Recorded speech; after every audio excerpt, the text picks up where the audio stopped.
Hello, my name is Dr. Danielle Montaque, and I am a member of Iota Chi Sigma alumni chapter of Sigma Gamma Rho Sorority Incorporated. Today's story is titled The Legendary Miss Lena Horne by Carole Boston Weatherford.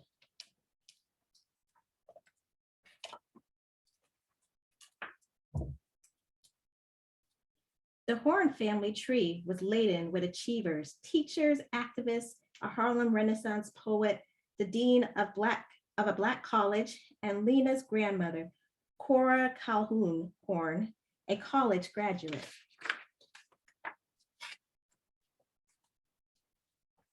Lena's father, Teddy, had other ideas. A street hustler, he lived high on the hog, had fine clothes and fancy cars, never went to jail, and eventually owned a hotel and restaurant.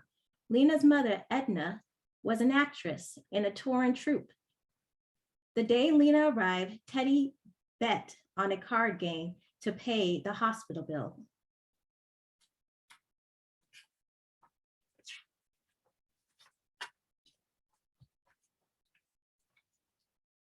June 30th, 1917, Brooklyn. Native New Yorker Lena Horne was born into the freedom struggle. At 2, she became not just one of the youngest members of the National Association for the Advancement of Colored People, but also a cover girl for the NAACP branch bulletin.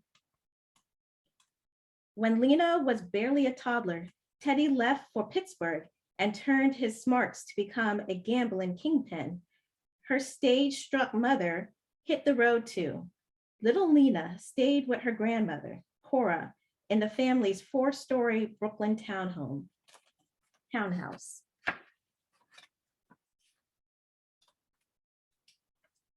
Cora had high standards and drilled into Lena good manners, Black pride, and the value of a well-rounded education. Lena learned to read before kindergarten. Books were her lifelong love, a haven from hardship and heartache. Cora enrolled Lena in drama and dance lessons, but would not hear of a show business career. Not for respectable folks, Cora said.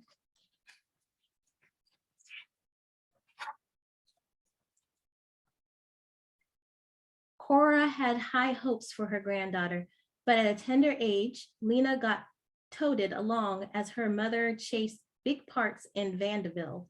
Lena lived out of a suitcase, shuttled between relatives, boarding houses, and homes that took in children for pay. Being on the road with her mother was rough, especially down south. Lena's shoes never fit. Her feet always hurt because stores did not let Blacks try on shoes before buying.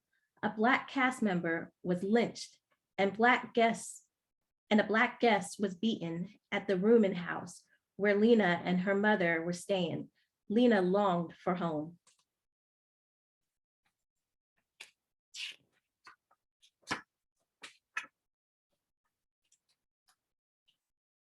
Back under Cora's wing in Brooklyn, Lena attended an integrated all-girls school, one of the city's best, and joined a debutante social club. During the Great Depression, Lena left school and moved in with her mother and new stepfather, both jobless. As money ran out and bread lines grew, Lena's mother decided to put her on stage. Lena auditioned at the fabled Cotton Club. Harlem's hottest night spot, had valet parking, sizzling Black musical venues, waltzing waiters, and no mingling between the Black performers and the all-white audience. I had no talent, said Lena. All I had was looks. Just a teen, Lena sashayed into the chorus line.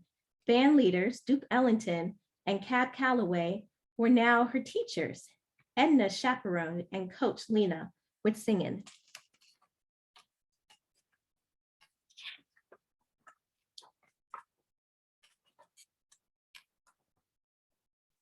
Before long, Lena leaped from the chorus line to Broadway and Dance with Your Gods. Then came a singing and dancing gig with the Noble Sissel Society Orchestra. Classy as they were, the Black band still had to enter white ballrooms through the back door and could not stay at white hotels. For a place to sleep after shows, Band members had to scout for Black families, willing to take a few musicians for a night. With Sissel, 18-year-old Lena cut her first record, I Take to You.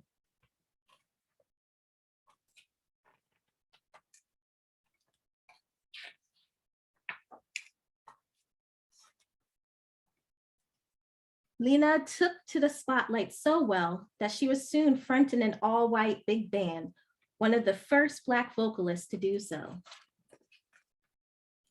Touring with Charlie Barnett Orchestra was far from glamorous, though. Lena was banned from the bandstand between numbers. Restaurants refused to serve her, and hotels refused her rooms. And she slept in the bus until Barnett got wise. He began introducing her as Cuban, but that didn't take the sting out of racism.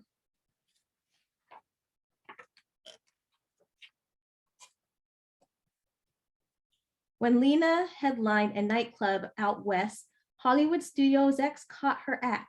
She had already starred in a couple of low-budget films, including The Duke is Tops. Now MGM was offering something more, a studio contract, the first ever for a Black actress. But the NAACP wanted Lena not to command a paycheck, but to demand respect. With the civil rights group behind her, Lena waged a one-woman war against stereotypes by refusing to play maids and mammies on screen. NAACP leader hoped Lena could change the way that whites saw African Americans.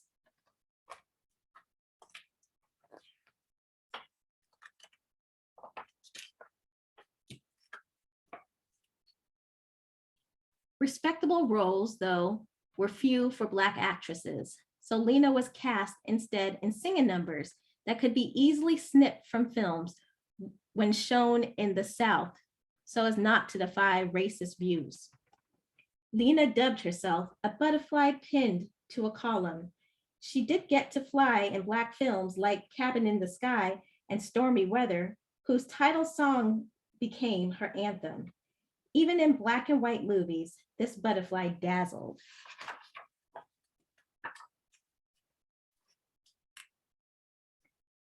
Lest Lena be mistaken on screen for white, Max Factor created makeup just to darken her skin. Oh, lest Lena be mistaken on screen for white, Max Factor created makeup just to darken her skin. Then she lost roles to white actresses who wore her makeup to play light-skinned Black women. Black moviegoers didn't have it any better than Lena. Southern theaters that didn't bar Blacks made them use a colored entrance, sit in the balcony, or wait for midnight screenings.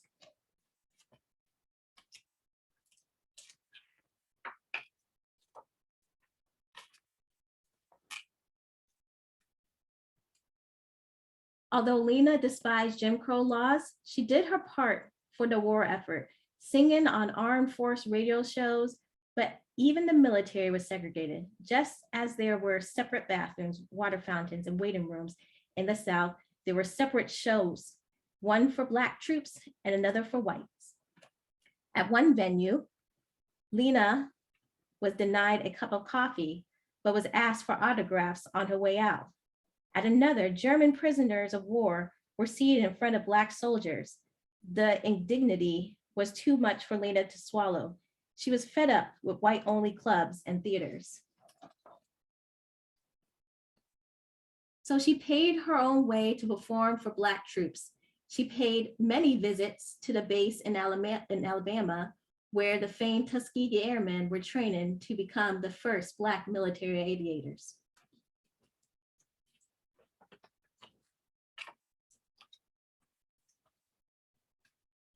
After World War II, Lena tied to outspoken activists like entertainer Paul Robeson and civil rights leader W.E.B. Du Bois got her blacklisted. Though not a communist, she couldn't get work in Hollywood, not during Senate Joe McCarthy's Red Scare. She sang at President Truman's inaugural ball, just the same. By then, Lena had married and divorced and had 2 children to feed. She had to work. You got babies, singer Billie Holiday once told her. You gotta pay your rent. Like Cora said, never let anyone see you cry.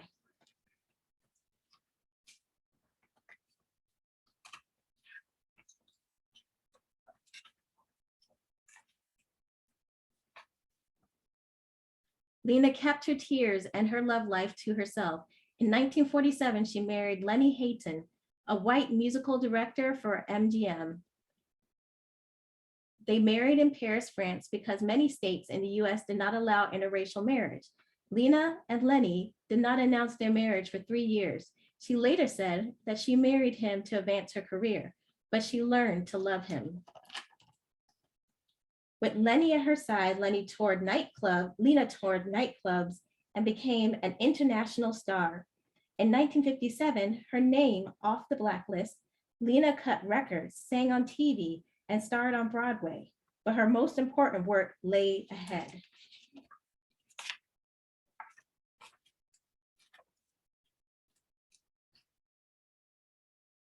At a 1963 rally with Mississippi civil rights leader Medgar Evers, Lena sang the spiritual, This Little Light of Mine. She found not just her voice, but a calling, her light. Days later, Evers was slain. Down but unbowed, Lena drew on her freedom fighting roots. She took time off from the stage and screen to join the civil rights movement. She sang at rallies for the National Council of Negro Women, at the March on Washington, where Dr. King gave his famous I Have a Dream speech. Lena spoke one word into the microphone, freedom. In this battle, Lena was not just a pretty face, she was a foot soldier.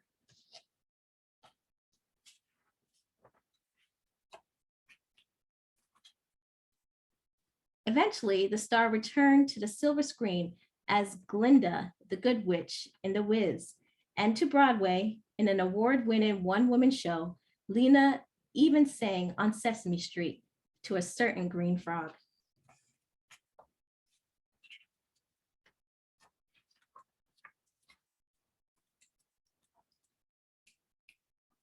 It wasn't easy being an ebony queen. Lena's life was not without sad notes. In 1967, she lost her dearest friend, composer and pianist Billy Strayhorn, and in 1971 lost her father, son, and husband, all in the same year. Lena was so down that the only way she could go was up. She stayed in and lost herself in books. Then music saved her. Lena remembered what band leader Count Basie, jazz royalty himself, had told her years earlier. They don't give us a chance very often, and when they do, we have to take it. Lena seized every opportunity to shine.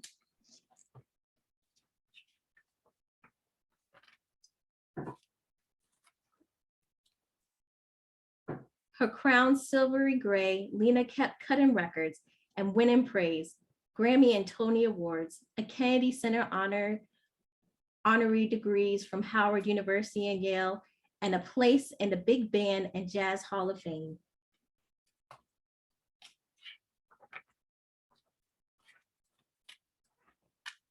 Lena Horne's pioneering performances, her fight on the front lines of the freedom struggle, the racial barriers that she broke, and her fiery pride from her legacy.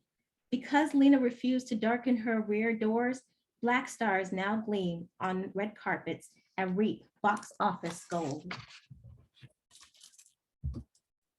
That's the end of the story. I hope you enjoyed it. For more stories, please visit our website. Thank you.